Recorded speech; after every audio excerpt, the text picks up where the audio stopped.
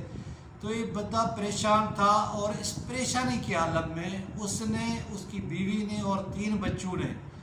زہر کھا لیا۔ کل کا واقعہ ہے، اب محمد فرید، اس کی بیوی اور 2 بچے جاں بحق ہو چکے ہیں اور 1 بچہ ہاسپٹلائز ہے۔ مجھے بتائیں کہ یہ نارووال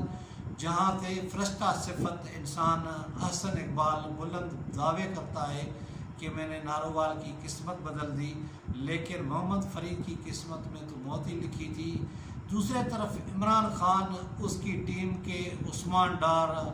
فردوس عاشق اوان، نہ جانے اور کتنے لوگ ہیں جو نارووال اور سیالکوٹ سے اس کی ٹیم کا حصہ ہیں، لیکن وہ اس محمد فرید کے درد کو نہیں جان سکے۔ یہ مدینے کی ریاست بنانے چلے ہیں، لیکن محمد فرید یہ پیغام دے کے چلا کہ آپ مدینے کی ریاست بناؤ، ہم تو جا رہے ہیں، ہم تو چلے۔ اب مجھے بتائیں کہ یہ رات خبر جیسے میں نے دیکھی، اس کے بعد آپ یقین کریں گے کہ میرے اوسان خطا ہو گئے اور ایک بڑی دردناک کیفیت سی رہی ساری رات۔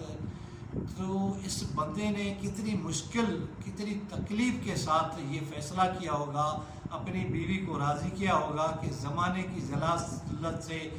بینکوں کی کھچر خواری سے اور ان کی روز تانے اور علاقے میں خواری سے ہم زہر کھانے کا فیصلہ کر لیتے ہیں۔ معصوم بچے، ان کو کوئی پتہ نہیں ہوگا، انہوں نے کھانے میں ان کو کھلا دیا ہوگا۔ اور یہ اجتماعی خودکشی ایک ہمارے معاشرے کا ایک سنگین باب ہے۔ اب میں یہ نہیں کہتا کہ یہ اکیلا محمد فرید ہے، یہ ہمارے معاشرے کے لیے سوالیہ نشان ہے، اور نہ جانے کتنے ملک کے اندر اس طرح کے لوگ ہوں گے جنہوں نے اپنی زندگی کا دیا خود ہی بجھا دیا ہوگا۔ اور جو یہ پرائیویٹ لوگوں نے بھی بیاج کا کاروبار شروع کیا ہوا ہے، سود کا کاروبار شروع کیا ہوا ہے۔ میں نے کئی خبریں روزانہ اخبار میں ہماری نظر سے گزرتی ہیں، جب خبریں ایڈٹ کرتے ہیں تو وہاں قاضی احمد ہو یا گبٹ ہو یا شکرگڑھ ہو یا پھر جو ہے نا نارووال ہو، اس طرح کے واقعات ہر دوسرے تیسرے دن ہمارے سامنے گزرتے رہتے ہیں، لیکن اسٹیٹ ہے اس پہ کوئی نوٹس نہیں لے رہی۔ اب میں تو کہتا ہوں کہ وزیر اعظم عمران خان کو اس واقعے کا، وزیر اعلیٰ عثمان بزدار کو اور گورنر اسٹیٹ بینک کو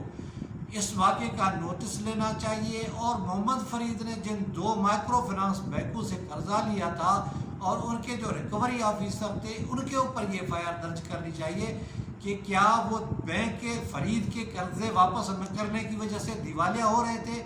کیا ان کا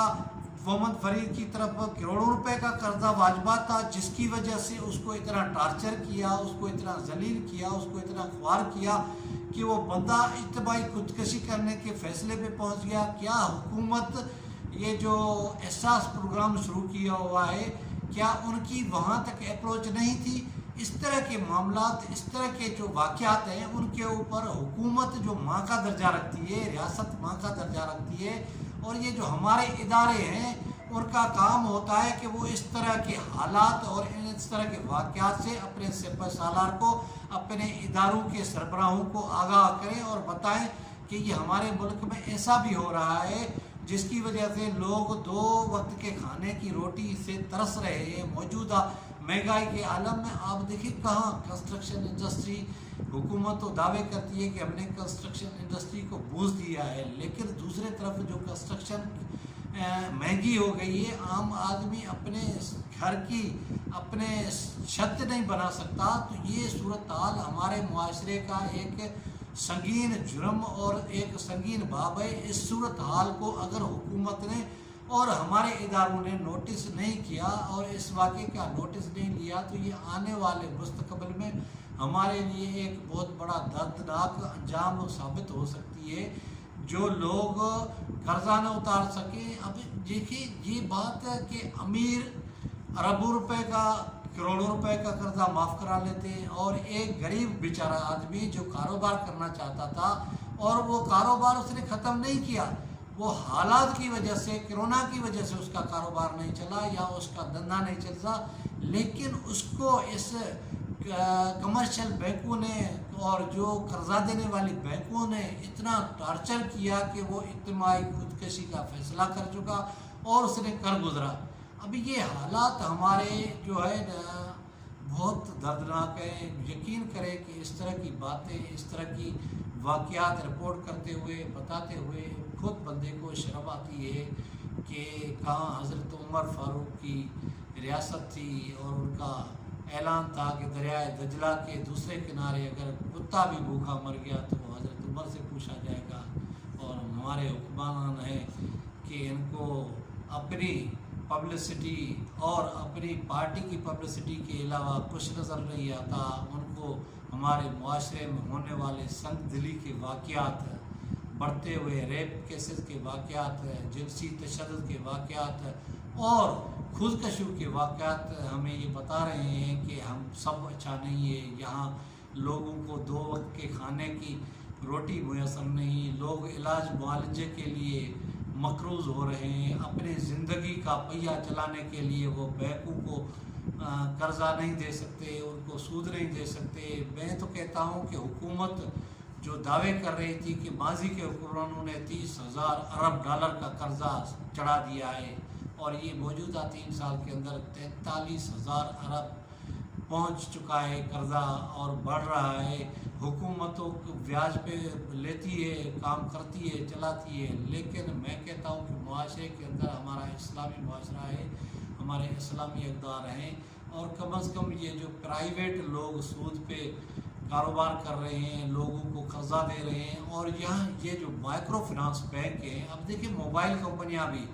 جن کا کام لوگوں کو سہولت دینا تھا، موبائل فیسلٹیٹ کرنا تھا، وہ بھی اس معاملے میں کود پڑی ہیں اور انہوں نے بھی اپنے بینک بنا لیے ہیں۔ اور ہمارے محترم سیاستدان جو بڑے قابل احترام بھی ہیں، کئی سیاستدانوں کے پرائیویٹ بینک بھی ہیں، اور کئی جو پرائیویٹ بینکوں کے اونر ہیں وہ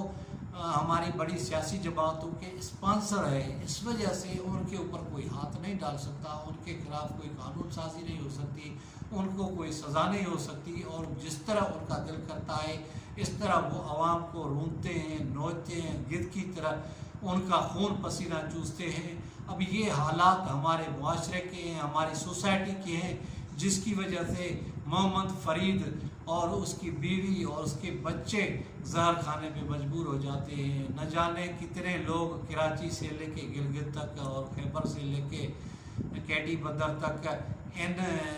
مائکرو فنانس بینک کا اور جو ہمارے یہاں NGOs ہیں ان کی کارستانیوں کا شکار ہوں گے۔ کئی ایسے واقعات ہوتے ہیں جو رپورٹ نہیں ہوتے ہیں، اور ناظرین امید ہے آپ اپنی سطح پہ ایسے واقعات کے اوپر آواز اٹھائیں گے اور حکومت کو مجبور کریں گے کہ وہ اس طرح کے واقعات کی بیک خونی کے لیے اور اس طرح کے جو مقروض لوگ ہیں ان کی خلاصی کے لیے احساس پروگرام کے ذریعے کوئی ایسا پروگرام شروع کرے اور بینکوں سے ڈیٹا لے اور ان کے قرضے حکومت اپنے فنڈ سے ادا کرے۔ ابھی آپ نے دیکھا تھا آڈیٹر جنرل کی رپورٹ تھی پنجاب میں کہ جو کرونا کی مد میں 15 ارب فضول دواؤں پہ خرچ کیے گئے اور فضولیات پہ جو ہے نا محکمہ صحت پنجاب نے خرچ کیے۔ اگر کاش وہ اس طرح کے محمد فرید کے جو جیسے مقروض لوگ ہیں جن کا نہ اوڑھنا ہے، نہ بچھونا ہے، نہ کوئی کاروبار ہے، اور جو اب اجتماعی خودکشی کا فیصلہ کرنے جا رہے ہیں، ان کے قرضے ادا کیے جائیں، ان کو ریلیف دیا جائے اور بینکوں کو پابند کیا جائے کہ وہ لوگوں کے اوپر ظلم نہ کریں، ان کے اوپر تشدد نہ کریں اور ان سے جبری وصولی نہ کریں، جس کی وجہ سے نہ جانے مزید کتنے محمد فرید جیسے لوگوں کی جان بچ سکتی ہے اور ہم کم از کم خدا کی نظر میں سرخرو ہو سکتے ہیں کہ ہم نے کوئی نیکی کا کام کیا۔ امید ہے ناظرین آپ کو یہ دردناک ولاگ پسند آیا ہوگا اور آپ اس کو شیئر کریں گے، اس پہ کمنٹس کریں گے۔ کسی اور ویڈیو، کسی اور ولاگ میں آپ سے ملاقات ہوگی، تب تک مجھے دے اجازت، خدا حافظ۔